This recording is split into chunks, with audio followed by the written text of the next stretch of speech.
ಚಳ್ಳಕೆರೆ ತಾಲೂಕಿನಲ್ಲಿ ಸುಮಾರು 71 ಕೆರೆಗಳು ಬತ್ತಿ ಹೋಗಿ ಕುಡಿಯುವ ನೀರಿಗೆ ತಾತ್ವಾರ ಪಡುವಂತಾಗಿದೆ. ಆದರೆ ಕಳೆದ 1 ವಾರದಿಂದ ಬರುವ ಮಳೆ ಅಂತರ್ಜಲ ಮಟ್ಟ ಹೆಚ್ಚಿಸಿ ಕುಡಿಯುವ ನೀರಿಗೆ ಆಸರೆಯಾಗಿದೆ.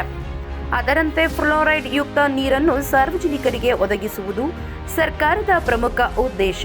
ಆದರೆ ಕೆಲಸ ಜಂಡು ಹಿಡಿದ ಅಧಿಕಾರಿಗಳ ವೈಫಲ್ಯದಿಂದ ಯೋಜನೆಗಳು ಮೂಲೆಗುಂಪಾಗುತ್ತಿವೆ.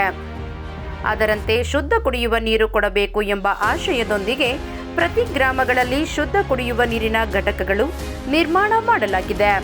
ಆದರೆ ಅವುಗಳು ಕೆಟ್ಟು ನಿಂತರೂ ಕ್ಯಾರೆ ಎನ್ನದ ಅಧಿಕಾರಿಗಳ ವಿರುದ್ಧ ಜಿಲ್ಲಾಧಿಕಾರಿಗಳು ಅದ್ಯಾವ ಕ್ರಮ ಕೈಗೊಳ್ತಾರೋ ಕಾದು ನೋಡಬೇಕಿದೆ.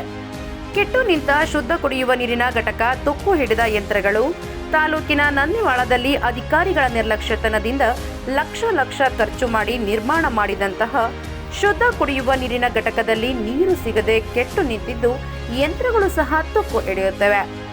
ತಾಲೂಕಿನಲ್ಲಿ ಅತಿ ಹೆಚ್ಚು ಪರಿಶಿಷ್ಟ ಜಾತಿ, ಪರಿಶಿಷ್ಟ ಪಂಗಡ ಹೊಂದಿರುವಂತಹ ಗ್ರಾಮ ಪಂಚಾಯಿತಿ ಎಂದರೆ ನಂದಿವಾಳ. ಹಿಂದುಳಿದ ಪ್ರದೇಶದಲ್ಲಿ ಗ್ರಾಮದಲ್ಲಿ 2 ಶುದ್ಧ ಕುಡಿಯುವ ನೀರಿನ ಘಟಕಗಳನ್ನು ಸ್ಥಾಪನೆ ಮಾಡಲಾಗಿತ್ತು.